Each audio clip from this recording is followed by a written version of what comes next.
तो किसी ने क्या खूब कहा है कि वो कौन से लोग होते हैं जो 12 घंटे 14 घंटे सो जाते हैं, आराम से जैसे नींद आ जाती है।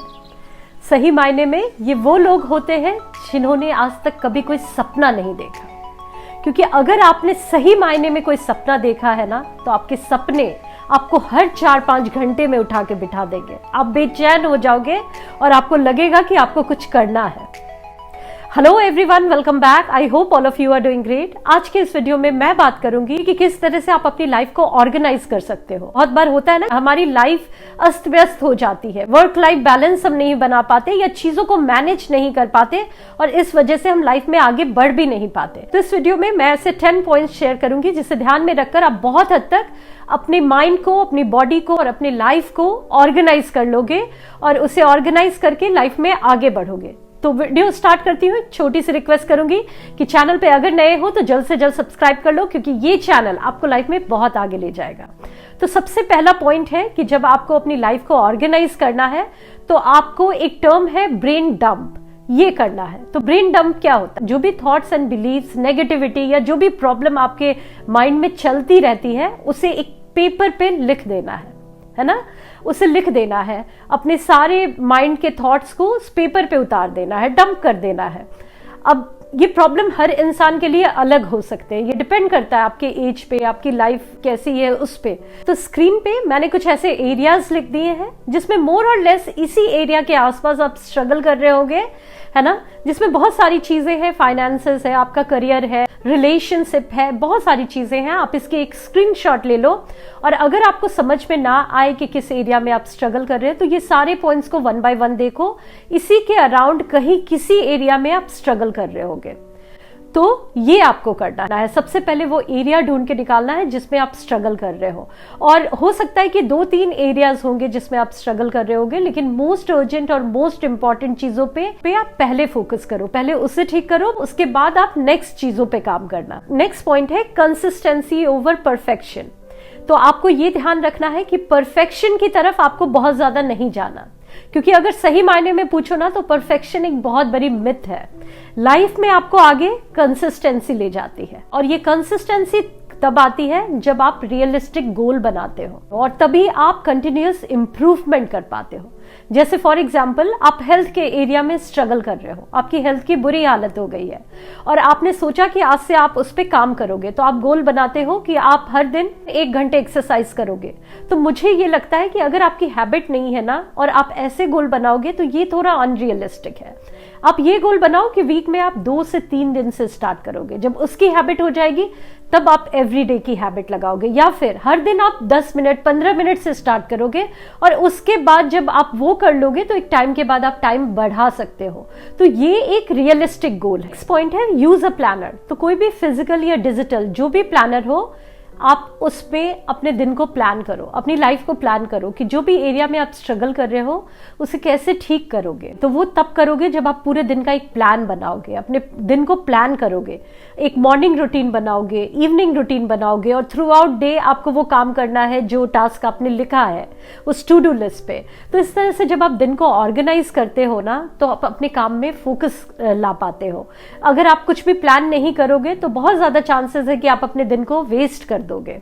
तो मॉर्निंग रूटीन और इवनिंग रूटीन का बहुत बड़ा रोल होता है। आप देखोगे कि सभी लोग इस पे बहुत ज्यादा फोकस करते हैं, क्योंकि जैसे आप अपने दिन को स्टार्ट करोगे और जैसे एंड करोगे वैसी ही एनर्जी दूसरे दिन भी कैरी फॉरवर्ड होती रहेगी। तो हर दिन को प्लान करना, उसे ट्रैक करना, उसके एनालिसिस करना आपको ऑर्गेनाइज रखता है। नेक्स्ट पॉइंट है ईट द फ्रॉग। तो ये एक बहुत वियर्ड सी बात आपको लग रही होगी, ईट द फ्रॉग का क्या मतलब है? ये एक एक्चुअल में एक टाइम मैनेजमेंट टेक्निक है जिसके थ्रू आप अपनी टाइम को मैनेज कर सकते हो। ईट द फ्रॉग से आप खुद समझने की कोशिश करो, कोई ऐसी चीज जो आपको पसंद नहीं है, मीन्स फ्रॉग खाना किसे पसंद है? किसी को पसंद नहीं।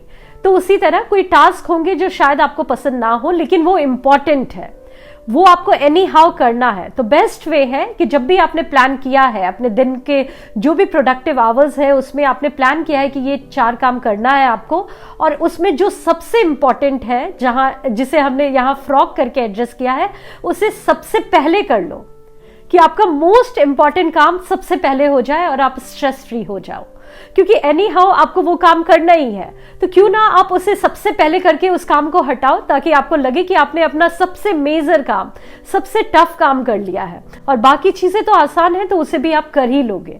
तो ये चीजें लोगों के लिए बहुत काम करती है। ये एक टाइम मैनेजमेंट की टेक्निक है जिसे बहुत सारे सक्सेसफुल लोग फॉलो करते हैं। आप भी देखो, अगर इस वे में आप चीजों को कर सकते हो तो आप करो, क्योंकि ये बहुत हेल्पफुल है। नेक्स्ट है संडे रीसेट। तो संडे या फिर जब भी आपको छुट्टी मिलती है, उस दिन आपको अपने टाइम को बहुत अच्छे से यूटिलाइज करना है। तो जो भी काम है, जैसे लॉन्ड्री हो गई, क्लीनिंग हो गई, कोई ग्रोसरीज लानी है आपको, वो सारी चीजें आप उस दिन ले आओ, ताकि पूरे वीक आपको टेंशन ना हो। ऐसा ना हो कि कुछ चीजों की कमी हो, वेजिटेबल्स नहीं है, फ्रूट्स नहीं है, और फिर उसकी वजह से आप कुछ भी अनहेल्दी खा रहे हो या घर का खाना स्किप कर रहे हो। साथ ही साथ आपको संडे को इस तरह से यूटिलाइज करना है कि पूरे वीक आप एनर्जेटिक फील करो। तो वो आप क्या करोगे?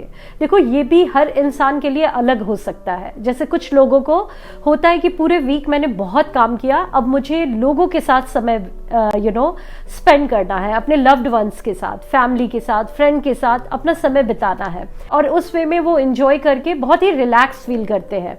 तो आपको ये करना चाहिए। और बहुत सारे लोगों का ये भी है कि अपने क्लोज्ड वन से तो मुझे कनेक्टेड रहना ही है, साथ ही साथ मुझे सेल्फ लव करना है। उस दिन मुझे टाइम अपने साथ स्पेंड करना है, खुद पे ध्यान देना है, अपनी सेल्फ केयर करनी है। तो आप देख लो कि आपके लिए क्या चीजें काम करती है या कब आपको क्या मन करता है, और उन चीजों को समझते हुए उस तरह से ही अपना टाइम बिताओ। और इस वे में आप बहुत हद तक अपनी लाइफ को ऑर्गेनाइज रखते हो, अपने आप को पीसफुल रख पाते हो, और फिर वही एनर्जी पूरे वीक कैरी फॉरवर्ड होती है। तो ये आपको समझना है। नेक्स्ट है ऑर्गेनाइज योर डिजिटल लाइफ। तो अपनी लाइफ को तो आपने ऑर्गेनाइज कर लिया, लेकिन ऑनलाइन आपकी डिजिटल लाइफ भी बहुत हद तक डायरेक्टली और इनडायरेक्टली आप पे एक इम्पैक्ट क्रिएट करती है। तो आपके हाथ में जो फोन है वो देखो, बहुत बार क्या होता है कि बहुत सारे एप्स ऐसे हैं जो आप यूज नहीं कर रहे, बहुत सारे फोटोज वीडियोस ऐसे हैं जो अननेसेसरी है, जिसकी वजह से स्टोरेज फुल है। तो ये सारी चीजें ना अच्छी फील नहीं देती। तो जब भी आपको टाइम मिले, इन सारी चीजों को आप क्लीन करो, ऐसे एप्स को हटा दो, ऐसे कॉन्टैक्ट जिससे आप उतना टच में नहीं हो, वो सारे लोगों को आप अपने कॉन्टैक्ट से हटा दो, वो एप्स हटा दो, ऐसे फोटोज को हटा दो। और ये जो स्टोरेज की मैंने बात कही ना, बहुत हद तक जब आप इसे भी क्लीन करते हो, डीक्लटर करते हो, तो उस वे में भी आप रिलैक्स फील करते हो। इसी तरह अपने सोशल मीडिया पे भी जो सारे पेजेस को आप फॉलो नहीं करते, जिन लोगों से आपका उतना कॉन्टैक्ट नहीं है, तो उसे डिलीट कर दो, डीक्लटर कर दो, और फिर देखोगे कि उस वे में आपकी लाइफ ज्यादा सॉर्टेड होती है, ज्यादा आप रिलैक्स फील करते हो, ज्यादा ऑर्गेनाइज फील करते हो, क्योंकि फिर आपके पास वही चीजें होती है जो आपको चाहिए, जिसकी आपको नीड है। अननेसेसरी चीजों को आप हटा देते हो। तो ये इंपॉर्टेंट है। नेक्स्ट है declutter your space on a regular basis. तो रेगुलर बेसिस पे आप अपने घर को, ऑफिस स्पेस को, अपने कार को, इन चीजों को साफ रखो, क्योंकि इसका भी बहुत हद तक इम्पैक्ट आपके माइंड पे पड़ता है। जब आप नीट एंड क्लीन एनवायरनमेंट में रहते हो, तो उसकी वजह से आप पीसफुल रहते हो और पीस ऑफ माइंड रहती है आपकी, तो आप अपने काम पे भी अच्छे से फोकस कर पाते हो, खुश रहते हो आप। तो इसका बहुत बड़ा रोल होता है। इसलिए हर दिन एक रूटीन बना लो। मैं तो यही करती हूँ, 20 मिनट्स का आप एक रूटीन बना लो। हो सके तो अलार्म सेट कर दो, उस समय म्यूजिक ऑन कर दो, और अपने घर को नीट एंड क्लीन करो, अपना बेड बना लो, है ना, आसपास की चीजें भी ठीक कर दो, सब चीजों को जहां जिसकी जगह है वहां पे रखो, और आप देखोगे कि आप बहुत ज्यादा रिलैक्स फील करोगे। बहुत सारे लोगों के लिए ये क्लीनिंग करना, डीक्लटरिंग करना एक थेरेपी की तरह काम आती है। मेरे लिए भी पर्सनली ये चीजें बहुत काम करती है, इसलिए मैं आपको भी सजेस्ट करूंगी कि ये हैबिट आप रखो, और इससे आप बहुत हद तक ऑर्गेनाइज रहते हो। नेक्स्ट है रिफ्लेक्ट। तो आपको रिफ्लेक्ट करना है पूरे दिन को। जैसे मैंने बताया ना, ये प्लान बनाते हो तो दिन को रिफ्लेक्ट करो। इसी तरह सिर्फ दिन को नहीं, अपने आसपास भी आप बहुत सारी चीजों को रिफ्लेक्ट करो, टाइम टू टाइम, वीकली या मंथली बेसिस पे, कि क्या चीजें आपके लिए काम कर रही है, क्या चीजें आपके लिए काम नहीं कर रही। इसमें हैबिट हो सकते हैं, कुछ सिचुएशंस हो सकते हैं। तो आपको जो लगता है कि जो चीजें आपके लिए काम नहीं कर रही, जो चीजें वर्क नहीं कर रही, फिर उसे अपने लाइफ में रखने का कोई मतलब नहीं बनता। तो इस तरह से आपको एनालिसिस करनी है ना, रिफ्लेक्ट करके देखना है अपने आसपास, और इस वे में आप ऑर्गेनाइज रहते हो। और लास्ट है, जो कि बहुत इंपॉर्टेंट है, वो है आउटसोर्सिंग।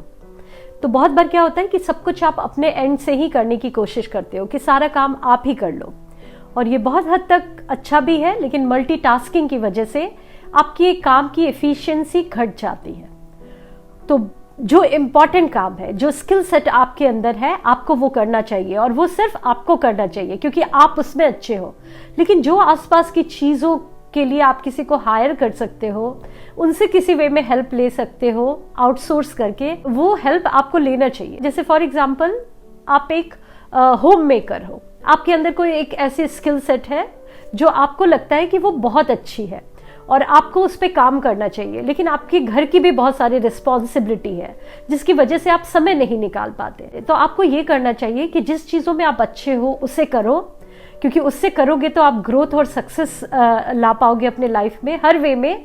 और जिन चीज़ों में आप किसी की हेल्प ले सकते हो आउटसोर्स करके, जो आपके काम में कोई हेल्प कर दे, या किसी भी वे में आप कहीं जॉब करते हो वहाँ लोग आपके कुछ काम में हेल्प कर दे, तो वो आपको लेना चाहिए ताकि आपका समय बच सके और वो समय को आप अपने काम को और बेहतर करने में लगा पाओ। सब कुछ अपने एंड से करोगे तो एग्जॉस्ट हो जाओगे, बहुत ज़्यादा ड्रेन हो जाओगे, और इस वे में आप काम भी अच्छे से कर नहीं पाओगे। तो ये आपको समझना है। तो यही सारे पॉइंट्स थे जो आई होप आपके लिए हेल्पफुल हो। मुझे कमेंट के थ्रू अपने थॉट्स बताना मत भूलना, और वीडियो अच्छा लगे तो अपने फ्रेंड्स एंड फैमिली के साथ शेयर भी करना। थैंक यू सो मच अपना कीमती समय देने के लिए। मिलती हूँ आप सभी से नेक्स्ट वीडियो में, तब तक के लिए bye bye and take care.